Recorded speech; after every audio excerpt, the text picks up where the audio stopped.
ሻሎም ሻሎም ጸጋው ሰላሙ ይብዛላችሁ። እኔ ወንድማችሁ ፕሮፌት ምንተስኖት በድሉ ከኢትዮጵያ አዲስ አበባ ሕይወት ጸጋ ዓለም አቀፍ ቤተክርስቲያን ዛሬ አንድ አስደናቂ መልእክት ልነግራችሁ በፊታችሁ ተገኝቻለሁ። ሁላችሁም ይህንን ግሬስ ኦፍ ላይፍ ወርልድ ዋይድን ቲቪ ቻናል፣ ዩቲዩብ ቻናል፣ ፌስቡክ ቻናል፣ ቲክቶክ ቻናል የምትከታተሉ የጸጋውና የቃሉ ወዳጆች በያላችሁበት ስፍራ ጸጋው ሰላሙ ይብዛላችሁ። ይህ መልእክት ለብዙዎች እንዲደርስ ሼር፣ ኮፒ ሊንክ፣ ዲዩት እያረጋችሁ ይህንን አገልግሎት ብዙዎች እንዲካፈሉና እንዲጠቀሙ ሼር እንድታረጉልኝ ስል በጌታ ፍቅር አሳስባችኋለሁ። ሁላችሁም ይሄንን መልእክት አሜን አሜን እያላችሁ ሕያውን የከበረውን የጌታን ቃል ጥቂት ደቂቃ ከኔ ጋር አብረን ካነበብን በኋላ በዚህ ቃል መሰረት የምንጸልይ መሆኑን በጌታ ፍቅር አሳስባችኋለሁ። እንደተለመደው ሼር ማድረጋችሁ እንዳይረሳ፣ ማንም ሰው ይሄ መልእክት እንዳያመልጠው በደንብ አድርጋችሁ በማስተዋል ይህንን ቃል ከኔ ጋር አብራችሁ እንድታነቡ ፈልጋለሁ። በዮሐንስ ወንጌል ምዕራፍ 12 ቁጥር 20 ላይ ስለ አገልጋይና ስለ አገልግሎቱ ጌታ ኢየሱስ ክርስቶስ ከተናገረው ሐሳብ ጥቂት ደቂቃ አብረን ይህንን ቃል ሼር እናደርጋለን። እንዲህ ይላል፣ በበዓሉም ሊሰግዱ ከወጡት አንዳንዶች የግሪክ ሰዎች ነበሩ። እነርሱም ከገሊላ ቤተሳይዳ ወደሚሆን ወደ ፊልጵዎስ መጥተው ጌታ ሆይ ኢየሱስን ልናይ እንወዳለን ብለው ለመኑት ይላል። ጌታ ሆይ ኢየሱስን ልናይ እንወዳለን ብለው ለመኑት። ፊልጶስም መጥቶ ለእንድርያስ ነገረው። እንድርያስም ፊልጶስ መጥቶ ለኢየሱስ ነገረው። ልናይ እንወዳለን ብለው ለጠየቁት ሕዝብ ጌታ ኢየሱስ ክርስቶስ የተናገረውን መልእክት ወይም ደግሞ የነገራቸውን ነገር በደንብ በማስተዋል ጌታ ሆይ ጌታ ኢየሱስን ልናይ እንወዳለን ብለው ለመኑት ብሎ ይናገራል። ከዚህ ሐሳብ ላይ ስትመለከቱት ፊልጵስዩስ መጥቶ ለእንድርያስ እንደነገረው እንድርያስ ደግሞ ለኢየሱስ እንደነገረው እናያለን። ቁጥር 23 ኢየሱስ የመለሰው መልስ እዚህ ሐሳብ ላይ በደንብ አድርጋችሁ አስተውሉ። ኢየሱስም መለሰላቸው እንዲህም ሲል የሰው ልጅ ይከብር ዘንድ ሰዓቱ ደርሷል። እውነት እውነት እላችኋለሁ የስንዴ ቅንጣት በምድር ወድቃ ካልሞተች ብቻዋን ትቀራለች፣ ብትሞት ግን ብዙ ታፈራለች ብሎ ይናገራል። ጌታ ኢየሱስን ልናይ እንወዳለን ብለው ለጠየቁት ጌታ ኢየሱስ ክርስቶስ የመለሰላቸው መልስ እዚህ ሐሳብ ላይ ስትመለከቱት እውነት እውነት እላችኋለሁ የስንዴ ቅንጣት በምድር ወድቃ ካልሞተች ብቻዋን ትቀራለች ይላል። ካልሞተች በቀር ብቻዋን ትቀራለች፣ ብትሞት ግን ብዙ ፍሬ ታፈራለች ይላል።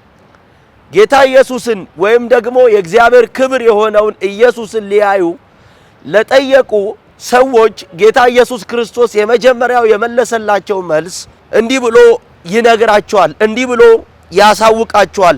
የስንዴ ቅንጣት በምድር ወድቃ ካልሞተች በቀር ብቻዋን ትቀራለች፣ ብትሞት ግን አለ ብዙ ታፈራለች ብሎ ይናገራል። አንድ ሰው የእግዚአብሔርን ክብር በሕይወቱ ሊያይ የሚችለው የመጀመሪያው ራሱን ወይም ማንነቱን፣ ስሜቱን፣ የራሱን ፍላጎት መግደል ሲችል ነው። የራሱን ፍላጎትና ምኞት መተው ሲችል ነው። የራሱን ፍላጎትና ምኞት መጣል ሲችል ነው።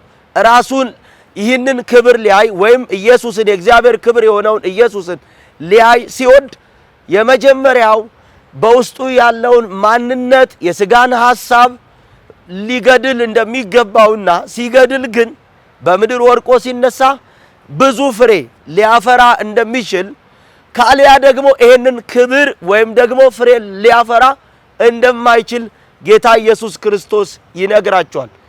የመጀመሪያው ይሄንን ሊያይ የሚችለው ራሱን ማንነቱን የገደለ ስሜቱን የገደለ ሰው የሥጋውን ፍላጎትና የራሱን ምኞት የተወሰው ካልሆነ በቀር ሊያየው ወይም ደግሞ ሊያፈራ አይችልም ብሎ ይናገራል። ሁለተኛው ነፍሱን የሚወድ ያጠፋታል፣ ነፍሱን በዚህ ዓለም የሚጠላ ለዘላለም ሕይወት ይጠብቃታል ብሎ ይናገራል። ነፍሱን የሚወድ ያጠፋታል አለ። ነፍሱን በዚህ ዓለም የሚጠላ ለዘላለም ሕይወት ይጠብቃታል አለ። ቁጥር 26 እንዲህ ብሎ ይናገራል፣ የሚያገለግለኝ ቢኖር ይከተለኝ፣ እኔም ባለሁበት አገልጋዬ ደግሞ በዚያ ይሆናል፣ የሚያገለግለኝ ቢኖር አብ ደግሞ ያከብረዋል ይላል። ሶስተኛውን ነጥብ በደንብ አድርጋችሁ በማስተዋል ስሙኝ። የሚያገለግለኝ ቢኖር ይከተለኝ አለ። ሊያገለግል የሚፈልግ ሰው የመጀመሪያው ሊያረግ የሚገባው እሱን መከተል፣ ከእርሱ ጋር መሆን፣ ከእርሱ ጋር መዋል፣ ከእርሱ ዘንድ ያለውን ነገር ሁሉ ሊያውቅ ከሱ ሊማር ያስፈልገዋል። አንድ ጌታ ኢየሱስ ክርስቶስ ወይም ደግሞ የእግዚአብሔርን ክብር በሕይወቱ ሊያይ የሚወድ አገልጋይ የመጀመሪያው ሊያረግ የሚገባው እሱን መከተል ነው። ስለዚህ ጌታውን ያልተከተለ ሰው፣ ከእርሱ ያልተማረ ሰው ሊያገለግለው አይችልም። የሚያገለግለውም ደግሞ የተከተለውን ጌታ ከእርሱ የተማረውን እንጂ የራሱን ፍላጎትና ሐሳብ አይደለም። የሚያገለግለኝ ቢኖር እኔን ይከተለኝ አለ። አይታችኋል።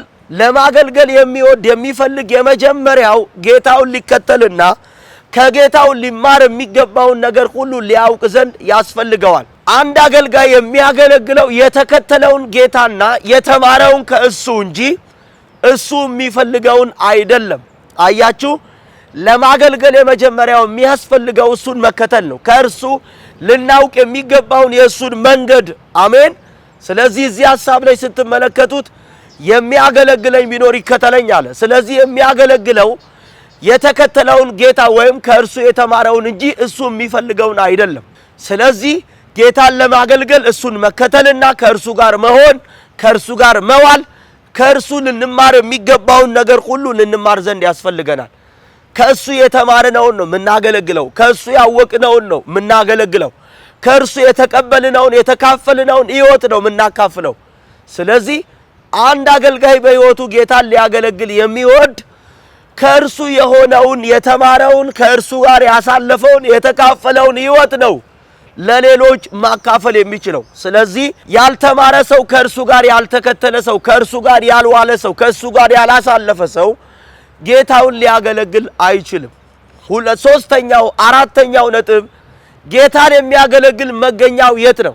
ጌታን የሚያገለግል አድራሻው የት ነው? ጌታውን የሚያገለግል ውሎው የት ነው? እሱ ባለበት።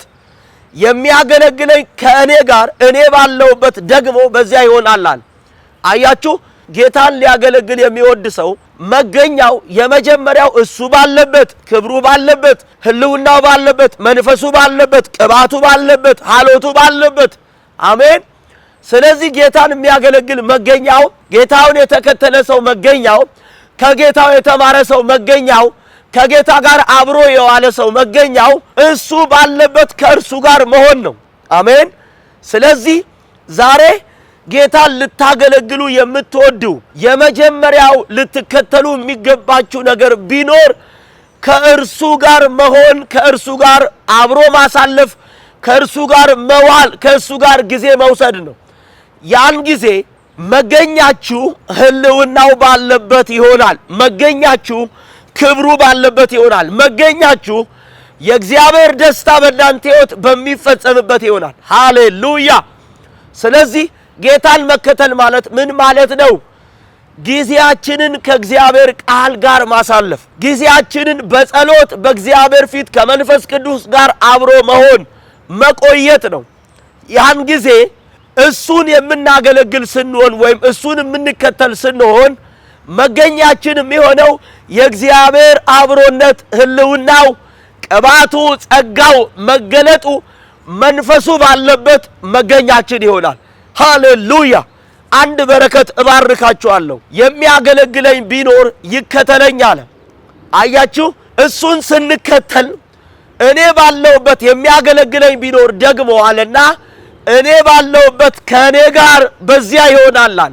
እግዚአብሔርን ከተከተላችሁ፣ ጊዜያችሁን ከቃሉ ጋር ካሳለፋችሁ፣ ከመንፈስ ቅዱስ ጋር ኅብረታችሁን ካረጋችሁ፣ ውሏችሁን ካረጋችሁ፣ ግንኙነታችሁን፣ ወዳጅነታችሁን፣ ኅብረታችሁን ከጸሎት ጋር ከመንፈስ ቅዱስ ጋር ከእግዚአብሔር ቃል ጋር ካረጋችሁ የእናንተ መገኛ ቢሆነው በውርደት አይደለም። የእናንተ መገኛ ቢሆነው በጥፋት አይደለም። የእናንተ መገኛ ቢሆነው የእግዚአብሔር ሐሳብ በሌለበት በማይመች ስፍራ አይደለም። መገኛችሁ እሱ ባለበት ከእርሱ ጋር መሆን ይሆንላችኋል። ዛሬ ለብዙ አገልጋዮች ጌታን ለማገልገል ለምትፈልጉ መልእክት አለኝ። ጌታን ልታገለግሉ ለምትወዱ እሱ ለተከተላችሁ መልእክት አለኝ። መገኛችሁ እሱ ባለበት ይሆናል። ሐሎቱ ባለበት ይሆናል። ጸጋው ባለበት ይሆናል። የእግዚአብሔር መገኘት ባለበት፣ መንፈሱ ባለበት አሜን፣ የእናንተ መገኛችሁ በዚያ ይሆናል። አምስተኛው ነጥብ የመጨረሻው ሐሳብ ጌታ ኢየሱስ ክርስቶስ እንዲህ ብሎ ተናገረ። የሚያገለግለኝ ቢኖር አብ ደግሞ ያከብረዋል። ጌታን አገልግዬ ምን ሆናለሁ ለምትሉ ሰዎች መልእክት አለኝ። ጌታን አገልግዬ ነገ ምን ይሆናል? ጌታን አገልግዬ እኔ ፍጻሜ ምን ይሆናል? ጌታን አገልግዬ እሱን ተከትዬ ልጅነቴን ሰጥቼው ዘመኔን ሰጥቼው የኔ የምለውን ነገር ትቼለት እሱን ተከትዬ እወድቃለሁ፣ አፍራለሁ፣ እጠፋለሁ ለምትሉ በስጋት ላላችሁ አምላካችሁን ለተከተላችሁ መልእክት አለኝ። የሚያገለግለኝ ደግሞ ቢኖር አብ እሱን ምን ያደርገዋል? ያከብረዋል አለ። መልእክት አለኝ ወንድሜ፣ መልእክት አለኝ እህቴ። እሱን አገልግለሽ አሜን፣ መገኛሽ አንደኛ የእግዚአብሔር ሕልውና ባለበት ይሆናል። ሁለተኛ የምታገለግለው አባቴ የምታገለግለው መልእክት አለኝ፣ እሱ እግዚአብሔር ያከብራቸዋል። የአገልጋይ መጨረሻው እግዚአብሔርን የተከተለ ሰው መጨረሻው እግዚአብሔር ጋር የዋለ ሰው መጨረሻው ከቃሉ ጋር ጊዜ የወሰደ ሰው መጨረሻው ውድቀት አይደለም። መልእክት አለኝ። የሚያገለግለኝ ቢኖር አብ እሱን ያከብረዋል አለ። እነግራችኋለሁ እግዚአብሔርን ተከትዬ ምን ሆናለሁ ለምትሰጉ ሰዎች የምታገለግሉት የተከተላችሁት እሱ አብ አሜን ያከብራችኋል። አንዳንድ ሰዎች የገባችሁ ኮመንት ላይ የማገለግለው የተከተልኩት ጊዜን የሰጠሁት ልጅነቴን የሰጠሁት አቅሜን የሰጠሁት ዘመኔን የሰጠሁት እሱ ያከብረኛል። አዋርድህም ወንድሜ፣ አዋርድሽም እህቴ፣ አዋርድህም አባቴ። የምታገለግለው አምላክ እሱ ሃሌሉያ። ብቻ ተከተለው እንጂ፣ ብቻ ጊዜን ከእሱ ጋር ውሰድ እንጂ፣ ብቻ ውሎን ከቃሉ ጋር አድርግ እንጂ፣ ብቻ ህብረት ከመንፈስ ቅዱስ ጋር ይሁን እንጂ የምታገለግለው እርሱ አሜን እግዚአብሔር ቤትህን፣ እግዚአብሔር ዘርህን፣ እግዚአብሔር ትውልድህን፣ እግዚአብሔር ቤተሰብህን አሜን ያከብራቸዋል። አንዳንድ ሰዎች ኮመንት ላይ የገባችሁ የማገለግለው አብ እሱ እኔን ያከብረኛል፣ ቤቴን ያከብረዋል፣ ሕይወቴን ያከብረዋል፣ ትዳሬን ያከብረዋል፣ ልጆቼን ያከብራቸዋል። ሃሌሉያ። ስለዚህ የአገልጋይ መጨረሻው እግዚአብሔርን የተከተለ ሰው መጨረሻው ጊዜውን ከመንፈስ ቅዱስ ጋር ያደረገ መጨረሻው አሜን የሚያገለግለው የተከተለው እሱ አብ ያከብረዋል። መገኛችሁ እሱ ባለበት በዚያ ይሆናል። መንፈሱ ባለበት መገኛችሁ ይሆናል። ቅባቱ ባለበት መገኛችሁ ይሆናል። ሐሎቱ ባለበት መገኛችሁ ይሆናል። ሃሌሉያ። ስለዚህ ምን ማድረግ ያስፈልጋል? የመጀመሪያው ጌታ ኢየሱስን ልናይ እንወዳለን ጌታዊ ብለው በጠየቁት ጊዜ የመጀመሪያው ማንነታችሁ የስንዴ ቅንጣት በምድር ወርቃ ካልሞተች በቀር አለ እንዲያው ብቻዋን ትቀራለች እንጂ ብትሞት ግን ብዙ ፍሬ ታፈራለች አለ። ሃሌሉያ። ስለዚህ እነግራችኋለሁ እግዚአብሔርን የተከተላችሁ ሰዎች የመጀመሪያው ማንነታችሁን ለጌታችሁ ልትገሉ ያስፈልጋችኋል። ማንነታችሁን፣ ስሜታችሁን፣ የስጋችሁን ፍላጎት ልትገሉ ያስፈልጋችኋል። ያን ጊዜ ብዙ ፍሬ ታፈራላችሁ። ሁለተኛ እሱን ልትከተሉት ከእርሱ ጋር ከቃሉ ጋር ከመንፈስ ቅዱስ ጋር ህብረታችሁ ልታረጉ ያስፈልጋችኋል። ያን ጊዜ ከሱ የተማራችሁትን የተከተላችሁትን ያወቃችሁትን ህይወት ለብዙዎች ታሳውቃላችሁ። ለብዙዎች ይሄን ህይወት ታካፍላላችሁ። ለብዙዎች ይሄንን ህይወት አሜን ሃሌሉያ። ያን ጊዜ መገኛችሁ እሱ ባለበት ይሆናል። የምታገለግሉት አብ እሱ ደግሞ ያከብረሃል። ወንድሜ ያከብረሃል። እህቴ ያከብርሻል። እግዚአብሔርን አገልግለሽ ጠፋው ከሰርኩ እግዚአብሔርን ተከትየው ልጅነቴን ሰጥቼው ጊዜን ሰውቼ ሁሉ ነገሬን ትቼለት እሱም ብዬ ልጠፋ ነው ለምትል ልጠፊ ነው ለምትይ እናቴ መልእክት አለኝ። የምታገለግለው እርሱ አብ አሜን ያከብርሃል። ያገለገልከው እሱ አሜን ቤትህን፣ ዘርህን፣ ትውልድህን ያንተ የሆኑትን ቤተሰቦች አሜን ያከብራቸዋል። ስለዚህ የመጀመሪያው ለማገልገል ምን ያስፈልጋል? ራሳችሁን መግደል፣ የስጋችሁን ፍላጎት መግደል፣ ስሜታችሁን መግደል፣ ስጋችሁን መግደል። ያን ጊዜ ስትገሉ ለእግዚአብሔር ሐሳብ የሞታችሁ ሰዎች፣ ለእግዚአብሔር ሐሳብ ራሳችሁን የሰጣችሁ የሰዋችሁ ሰዎች ትሆናላችሁ። አሜን። ስጋ በእናንተ ላይ እድል ያጣል። ያን ጊዜ በአገልግሎታችሁ ሕይወት ብዙ ፍሬ ታፈራላችሁ። በዝማሬያችሁ ቢሆን ዋሬቨር በስብከታችሁ ቢሆን እግዚአብሔር በተሰጣችሁ የጸጋ ስጦታ በእናንተ ውስጥ ባስቀመጠው ነገር አሜን ብዙ ፍሬ ታፈሪያለሽ። አሜን ብዙ ፍሬ ታፈራለህ። እጠፋለሁ አትበል። ጌታን አገልግላ አትጠፋም። ጌታን ይዛ አትወድቅም። ጌታን ይዛ አትተበርም። ጌታን ይዛ አትዋረድም። ሃሌሉያ። ያከብረኛል እያላችሁ ኮመንት አድርጉልኝ። የማገለግለው አብ እሱ እኔን ያከብረኛል። የተከተልኩት እሱ እግዚአብሔር እኔን ያከብረኛል። እሱ ባለውበት መገኛዬን ያደርገዋል። እሱ ባለበት ስፍራዬን ያደርገዋል። መቀመጫዬን ያደርገዋል። ሐሎቱ ባለበት፣ ህልውናው ባለበት፣ ክብሩ ባለበት፣ መንፈሱ ባለበት አሜን መገኛችሁ እሱ ባለበት ይሆናል። አንድም በሕይወታችሁ ዘመን እግዚአብሔርን አገልግሎ የጠፋ ሰው፣ እግዚአብሔርን አገልግሎ የወደቀ ሰው የለም። ስለዚህ እህቴ አትፍሪ። ብቻ ስጋሽን ግዴው ለእግዚአብሔር። ማንነትሽን፣ የራስሽን ፍላጎት ስሜትህን ግደለው ወንድሜ። እነግርሃለሁ በምድር ወድቃ ካልሞተች በቀር ብቻዋን ትቀራለች እንጂ ብትሞት ግን ብዙ ታፈራለች። ማንነታችሁን ለእግዚአብሔር የገደላችሁ ሰዎች፣ ስሜታችሁን ለእግዚአብሔር የገደላችሁ ሰዎች የአባቶቼ አምላክ እግዚአብሔር እንዲህ ይለኛል፣ ብዙ ታፈራለህ ወንድሜ። በአገልግሎት በመንፈሳዊ ሕይወት ሮጫ በልጆች ዘመን ላይ በኢየሱስ ደም ብዙ ታፈሪያለሽ። ሃሌሉያ። አንዳንድ ሰዎች እየገባችሁ ኮመንት ላይ ብዙ አፈራለሁ ብዙ አሜን። ስለዚህ አገልጋይ ተስፋው ምንድነው? አንደኛ ማንነቱን ለእግዚአብሔር ስሜቱን ከገደለ፣ የሥጋውን ሐሳብ ከተወ፣ ለጌታው ራሱን መስዋዕት ካረገ፣ ሁለተኛ ጌታውን ከተከተለው፣ አምላኩን ከተከተለው የአገልጋይ የመጀመሪያው ተስፋው በምድር ላይ እግዚአብሔር በሰጠው እድል ሁሉ በመንፈሳዊ ሕይወት ሩጫው ብዙ ያፈራል። ሁለተኛው እሱ ባለበት መገኛው በዚያ ይሆናል። የእግዚአብሔር ቅባት ባለበት፣ የእግዚአብሔር ሐሎት መንፈሱ ባለበት አሜን መገኛችሁ በዛ ይሆናል። ሶስተኛው ያገለገላችሁት እሱ አብ እናንተን ያከብራችኋል። አንድ ሰው አያዋርደኝም፣ ያከብረኛል። የተከተልኩት ጊዜን የሰዋውለት ልጅነቴን የሰጠሁት ወንድሜ አትፍራ፣ እህቴ አትፍሪ። አሜን ታፈሪያለሽ። መገኛሽ እሱ ባለበት ይሆናል። የምታገለግለው እግዚአብሔር አሜን ያከብረሃል። ሃሌሉያ።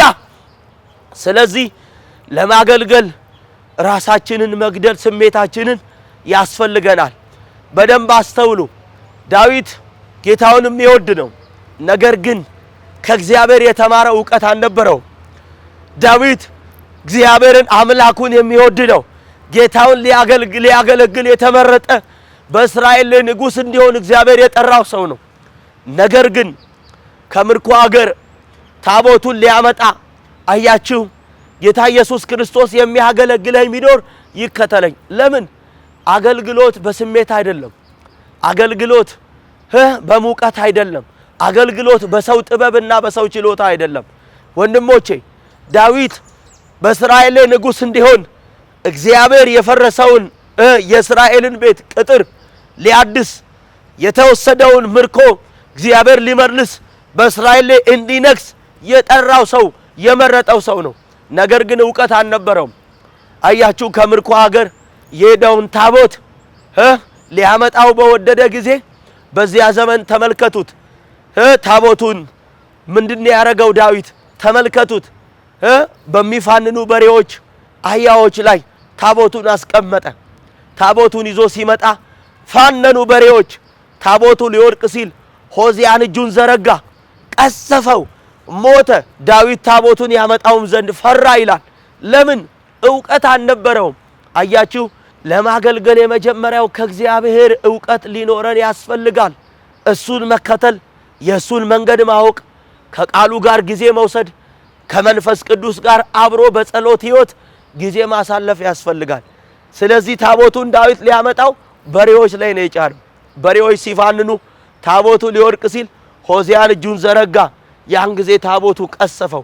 አያችሁት? ዳዊት ይህ ታቦት የሚቀስፍ ከሆነ የሚገድል ከሆነ ለምን አወጣዋለሁ? ይቅርብኝ፣ አልወስደውም ብሎ ታቦቱን ጥሎት ሄደ።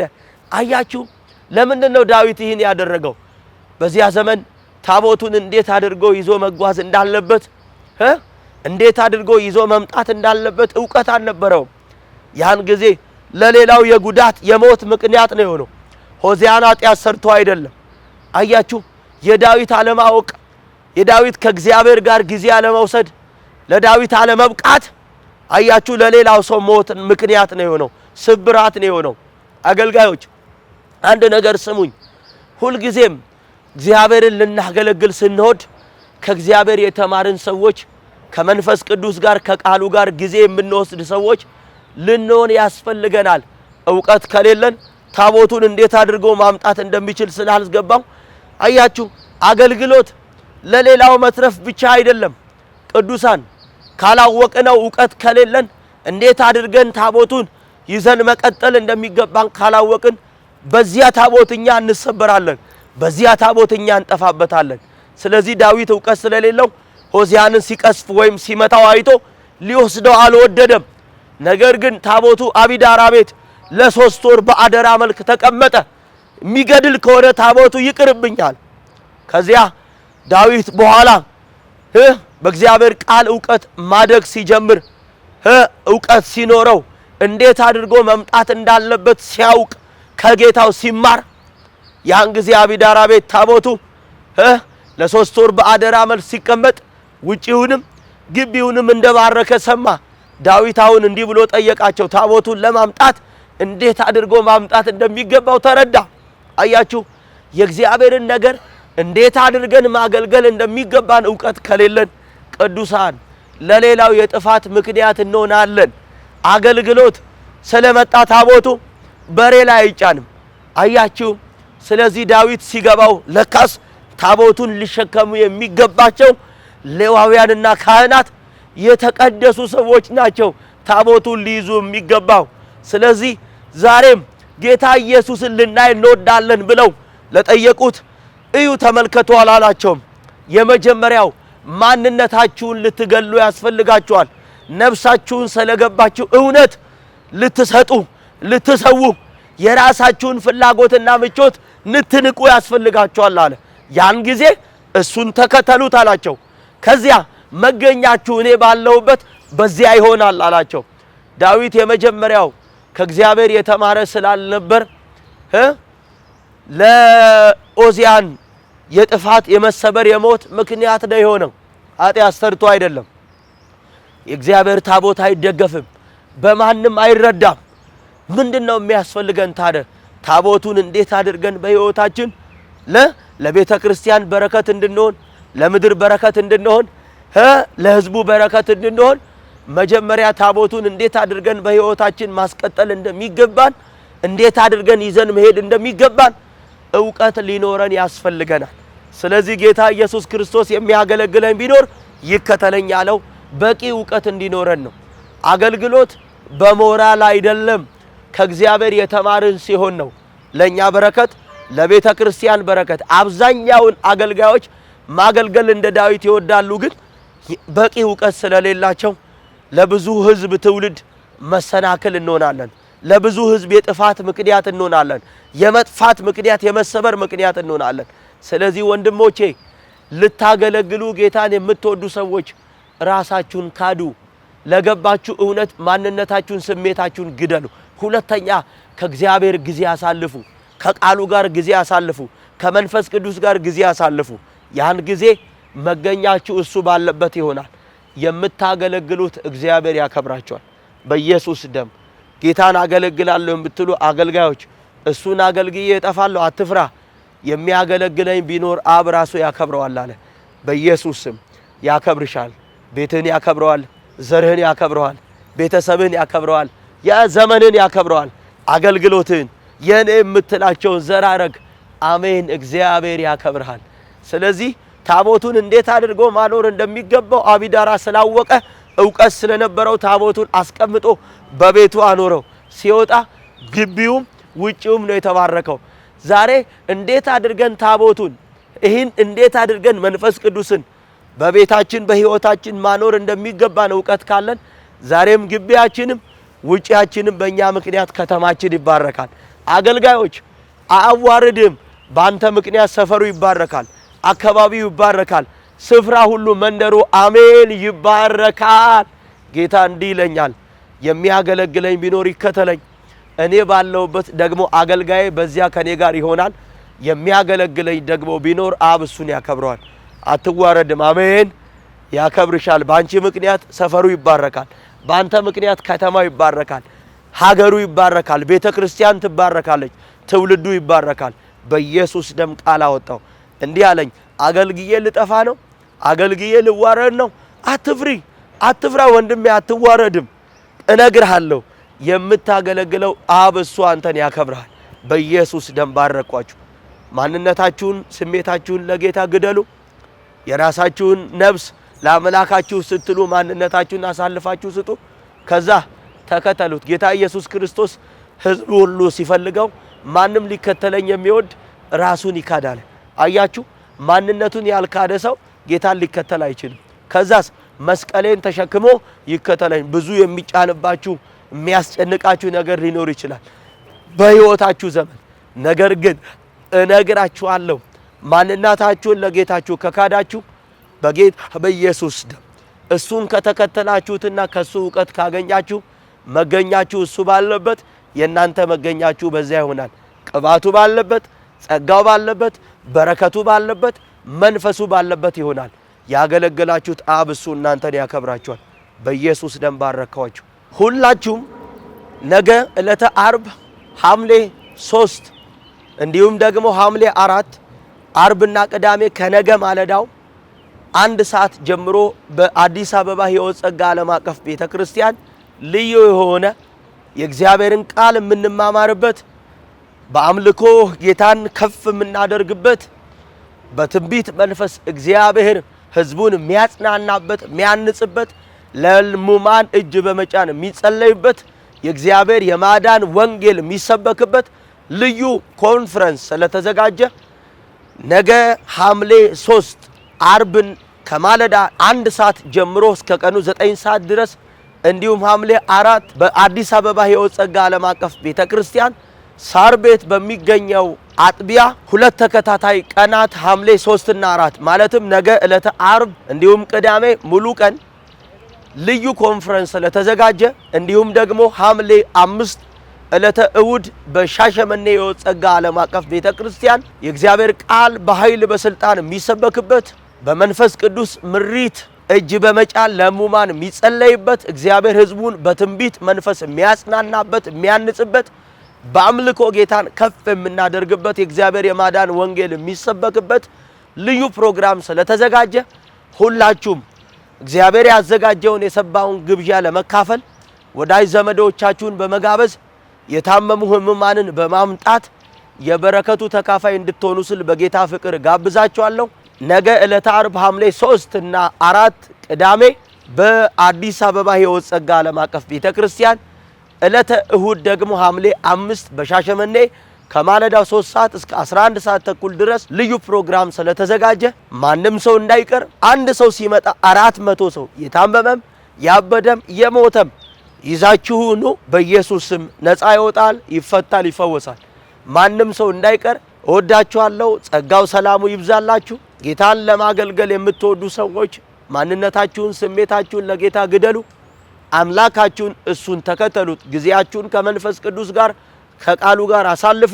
የምታገለግሉት አገልጋዮች መገኛችሁ እሱ ባለበት ይሆናል። ያገለገላችሁት ደግሞ የምታገለግሉት አብ እሱ እናንተን ያከብራችኋል። እወዳችኋለሁ። ጸጋው ሰላሙ ይብዛላችሁ። ሜይ ጎድ ብለስ ዩ። በአዲስ አበባ ሕይወት ጸጋ ዓለም አቀፍ አድራሻውን የማታውቁ ሳር ቤት ሮሚያ ኢንቨስትመንት ቢሮ ወደ ቄራ ስትወርዱ 200 ሜትር በስተግራ በኩል ሊዲያ ህንጻ ያገኙናል። እንዲሁም ደግሞ ከቄራ ድልድይ ከቦሌ ሜክሲኮ የምትመጡ ቄራ ድልድይን እንደሾለካችሁ 100 ሜትር በስተቀኝ ሊዲያ ህንፃ ያገኙናል። አድራሻውን ለማታውቁ ሰዎች ስክሪኑ ላይ በምትመለከቱ ስልክ ቁጥር በመደወል የቤተ ክርስቲያን አገልጋዮች ወጥተው የሚቀበሏችሁ ስፍራውን የሚያሳያችሁ ይሆናል። ነገ ሐምሌ 3 እና 4 በአዲስ አበባ የሕይወት ጸጋ እንዲሁም ደግሞ ሐምሌ 5 በሻሸመኔ አይቀርም። ተባረኩልኝ። አሜን።